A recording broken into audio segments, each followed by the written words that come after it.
నమస్తే, welcome to Leo. మనతో ఉన్నారు పొలిటికల్ అనలిస్ట్ అంకమరావు గారు. సార్ నమస్తే.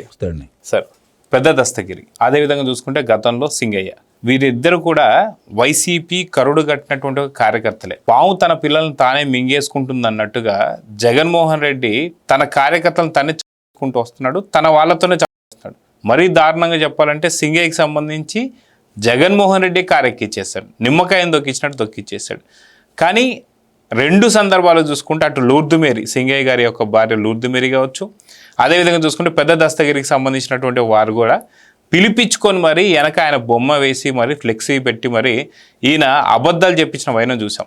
ఈరోజు కట్ చేస్తే ఈరోజు నిత్యానంద రెడ్డి వచ్చి లొంగిపోవడం ఎలా చూడాలి సార్? నిత్యానంద రెడ్డి, దస్తగిరి వీళ్ళిద్దరిది ఏముంది? అసలు సూత్రధారులు వేరు, వీళ్ళు పాత్రధారులే. సహజంగానే ఎప్పుడైనా సరే సూత్రధారి కాపాడటం కోసం పాత్రధారులు బలవుతూ ఉంటారు. ఇక్కడ పెద్ద దస్తగిరిని చాలా కార్యక్రమాలకి వినియోగించుకున్నారు. నిత్యానంద రెడ్డి కావచ్చు, లేకపోతే మనకు వినిపిస్తున్నటువంటి కమలాపురం మాజీ శాసనసభ్యుడు, కడప మాజీ మేయర్ రవీంద్రనాథ్ రెడ్డి కావచ్చు, వాళ్ళ కుటుంబ సభ్యులకు సంబంధించినవి కూడా బినామీగా వీళ్ళు ఉన్నారని మనకు బయటకు వస్తూ ఉంది.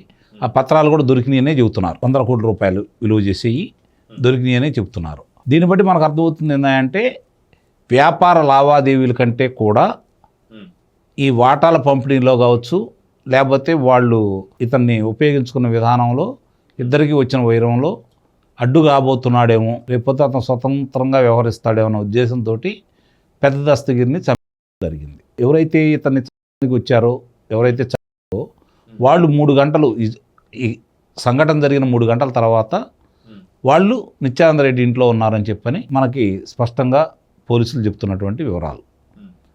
దీన్ని బట్టి మనం అర్థం చేసుకోవాల్సింది ఏంటి, ఇతని ప్రమేయం ఉంది అని చెప్పని. ఇప్పుడు వచ్చి లొంగిపోయాడు. ఇక్కడ అంటే అన్నీ సరి చేసుకొని వచ్చి లొంగిపోయాడా, కాంప్రమైజ్ అయ్యి వచ్చి లొంగిపోయాడా ఏంటనేది త్వరలో బయటకు వస్తాయి. ప్రస్తుతానికైతే వచ్చి లొంగిపోయాడు.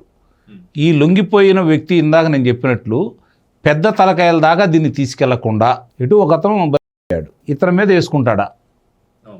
నాకు తెలిసినంత వరకు అతని మీదే వేసుకుంటాడనే నేను భావిస్తున్నాను. ఎందుకంటే చూస్తూనే ఉన్నాం మనం. ఇప్పటివరకు రాష్ట్రంలో జరిగిన వాటికి తీసుకొచ్చేసి విచారణ నిమిత్తం వాళ్ళతో మాట్లాడుతూ ఉంటే నాకు తెలియదు, గుర్తులేదు, మర్చిపోయా. చివరికి ఫోన్ నెంబర్ పాస్వర్డ్ కూడా, అంటే ఫోన్ పాస్వర్డ్ కూడా మాకు తెలియదు అంటారు. ఇప్పుడు సహజంగా ఎలా ఉంటుందంటే మనకి మామూలుగా పాస్వర్డ్ పెట్టుకున్నాం అనుకో, ఎవరికన్నా ఫోన్ చేయాలంటే మళ్ళీ దాన్ని ఆన్ చేయాలి. అవును, పాస్వర్డ్ తీసిన తర్వాతే మనం బయటికి ఫోన్ చేస్తాం. బయట నుంచి వచ్చిందంటే ఓకే, కానీ మనం ఎవరికన్నా ఫోన్ చేయాలంటే పాస్వర్డ్ మళ్ళీ కొట్టాలి, అప్పుడే అది ఓపెన్ అవుతుంది. ఓపెన్ అయిన తర్వాతే మనం మాట్లాడతాం. వీళ్ళు అట్లా కూడా పాస్వర్డ్ మాకు తెలియదు, గుర్తులేదు, ఇవన్నీ చెప్తున్నారు. అంటే వాళ్ళు ట్రైనింగ్ తీసుకొని అందరూ ఒకళ్ళు చెప్తే మనం అనుకోవచ్చు. మొత్తం ఇప్పటివరకు దొరికిన వాళ్ళందరూ కూడా ఇదే, అధికారులు కావచ్చు, మాజీ మంత్రులు కావచ్చు, మాజీ శాసనసభ్యులు కావచ్చు, లేదంటే ఇలాంటి అసాంఘిక శక్తులు కావచ్చు, చివరికి పోలీసులతో సహా ఇదే బాణీని ఎన్నుకుంటున్నారు వాళ్ళు. అంటే దాని అర్థం ఏంటంటే వాళ్ళందరూ ఒక ట్రైనింగ్ చేసుకొని వచ్చారు. దీన్ని కాలయాపన చేసుకుంటూ ముందుకెళ్ళాలి.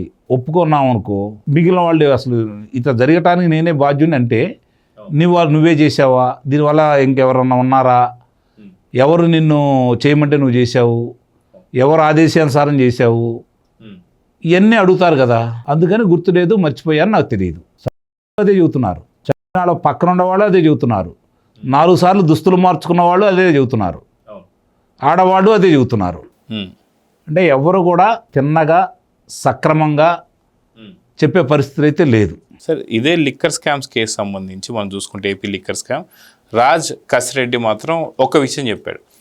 ఏంటి అసలు అంతిమ లబ్ధిదారుడు ఎవరు అని చెప్పేసి అంటే ఆ మాట చెప్పిన మరుక్షణం అదే నా ఆఖరి క్షణం అయిపోద్దని కూడా చెప్పారు.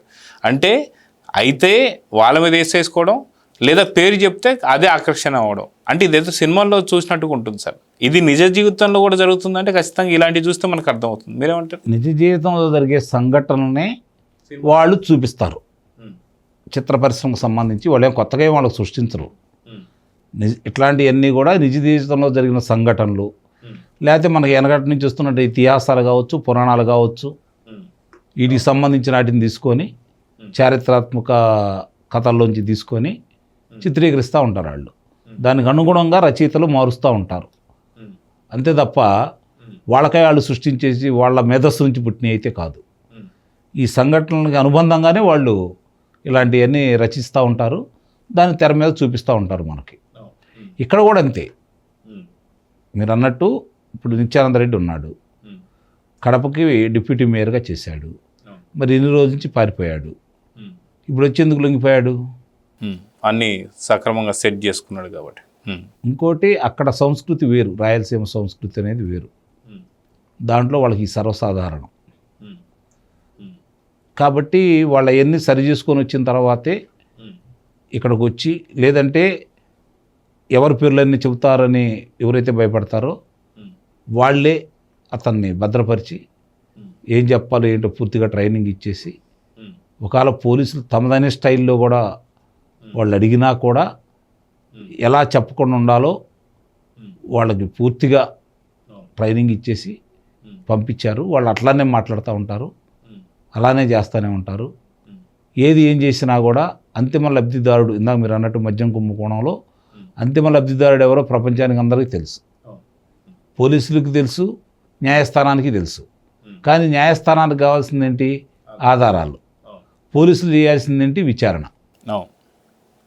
విచారణ చేసి వాళ్ళు ఇదిగో ఇట్లా జరిగింది అని చెప్పని న్యాయస్థానానికి వాళ్ళు దఖలు చేస్తే దాన్ని ఆధారంగా చేసుకొని సాక్షుల్ని విచారించేసి న్యాయస్థానం తీర్పిస్తుంది.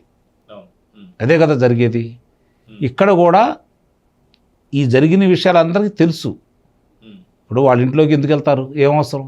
హంతకులు నిత్యానంద రెడ్డి ఇంట్లోకి వెళ్ళాల్సిన అవసరం ఏముంది? కాకపోతే ఇక్కడ ధర్మ సందేహం కానీ ప్రజలకు వచ్చే అనుమానం కానీ ఏంటంటే, సాంకేతిక పరిజ్ఞానం ఇంత అందుబాటులోకి వచ్చిన తర్వాత, వాళ్ళ దగ్గర ఉన్నటువంటి సెల్ ఫోన్లు కూడా ఆపేసిన తర్వాత, ఎక్కడ ఉన్నారో గుర్తుపట్టగలిగి అక్కడికి వెళ్ళి వాళ్ళ అదుపులో తీసుకునే శక్తి సామర్థ్యాలు ఈరోజు వచ్చిన తర్వాత ఎన్నాళ్ళు వీళ్ళు ఎలా తప్పించుకెళ్ళగలుగుతున్నారు? ఇది ఎవరికీ అర్థం కానిటువంటి ప్రశ్నే, సమాధానం లేని ప్రశ్న. సమాధానం తెలుసు, అందరికీ తెలుసు, కానీ దాన్ని అంత దాటి ఎవరు ముందుకు వెళ్ళట్లేదు.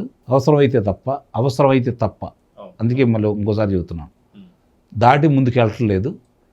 ఇది సమాజానికి మంచిదైతే కాదు. అయితే ఇక్కడ ఇంకొక విషయం కూడా సార్ మనం చూసుకుంటే, వాస్తవానికి ఎంత క్రూరమైనటువంటి ఒక మనస్తత్వం కలిగినటువంటి పార్టీ అంటే, ఆఖరికి వాళ్ళ సొంత చిన్నైనటువంటి ఒక పార్టీ, అదేవిధంగా సొంత తల్లిని చెల్లిని పక్కన పెట్టినటువంటి పార్టీ, సొంత చెల్లిపై నిందలేసినటువంటి పార్టీ, ఆఖరికి వాళ్ళ సొంత నేతల్ని ఎలాగ ఇబ్బంది పెట్టారో, ఏదైతే రఘురామకృష్ణ గారి యొక్క కస్టడీ టార్చర్ చూసాం అదొకటైతే, సొంత కార్యకర్తను కూడా చంపినటువంటి ఒక పార్టీకి సంబంధించి ఆ పార్టీ పైన విశ్వాసం కానీ ఇవన్నీ ఉంటాయంటే ఏం చెప్తారు? ప్రజలకు లేదు విశ్వాసం. అలాంటి మనస్తత్వం వల్ల వాళ్ళు పార్టీలో ఉంటున్నారు కాబట్టి వాళ్ళకి ఇంకా పార్టీ మనుగడ సాగిస్తుందని అయితే నేను అనుకుంటున్నాను.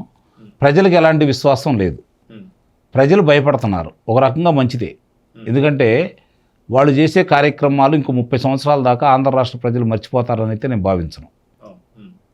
ఎందుకంటే వాళ్ళు ప్రభుత్వం అధికారంలో ఉన్నప్పుడు 14-15 సంవత్సరాల వయసు ఉండే వాళ్ళందరికీ కూడా 50 సంవత్సరాలు 55 సంవత్సరాలు అంటే వాళ్ళకు వయసు వచ్చేంత వరకు కూడా వాళ్ళు చేసినటువంటి కార్యక్రమాలు మర్చిపోకుండా పదే వాళ్ళ జ్ఞప్తికొస్తూ ఉంటాయి. కాబట్టి ఇంకొక 30 సంవత్సరాల వరకు వాళ్ళని నమ్మటం కానీ వాళ్ళకల్లా అనుకూలంగా వెళ్ళటం కానీ జరిగే పరిస్థితి వస్తుందని అయితే మాత్రం నేను భావించట్లేదు. వాళ్ళు ఏం చేశారో అన్ని అందరికీ తెలుసు కాబట్టి వాళ్ళ మనస్తత్వం ఏంటి, ఎవరిని ప్రోత్సహిస్తున్నారు, ఎవరి దగ్గరికి వెళ్తున్నారు కూడా ప్రజలు గమనిస్తూనే ఉంటారు కదా. అంత గమనించబట్టే కదా 5 సంవత్సరాలు అతను ఏం చేసినా కూడా బరాయించేసి తమ చేతిలో ఉన్నటువంటి అస్త్రాన్ని ప్రయోగించి ఏ విధమైన తీర్పిచ్చారో చూశాం కదా. భవిష్యత్తులో కూడా అట్లానే ఉంటుంది. అంతేగాని వాళ్ళకి ప్రజలేమీ గమనించట్లేదు. వాళ్ళు ఎవరిని ప్రోత్సహిస్తున్నారో, ఎవరిని దగ్గర కూర్చోబెట్టుకుంటున్నారో, ఎవరి చేత మాట్లాడిస్తున్నారో అన్నీ కూడా ఏ రోజుకి ఆ రోజు ప్రజలైతే గమనిస్తూ ఉన్నారు. 11 స్థానాలు ఇచ్చిన ఈ ప్రజలు విజ్ఞతతోటి రేపు పొద్దున ఒక్క స్థానం కూడా రాకుండా చేయాలని వాళ్ళైతే భావిస్తున్నారు. ప్రజలు భయపడుతున్నారు వాళ్ళ పేరు చెప్తే. కాబట్టి వాళ్ళు ఎన్ని చేసినా ఏం చేసినా ప్రజలైతే నిశ్చితంగా గమనిస్తున్నారనే విషయాన్ని వాళ్ళు గుర్తుపెట్టుకోకపోయినా పర్లేదు, కానీ వాళ్ళకి మరొక్కసారి అవకాశం ఇచ్చే దిశగా మాత్రం ప్రజలు లేరనే విషయాన్ని మాత్రం నేను కుండబద్దలు కూడా చెప్పగలను.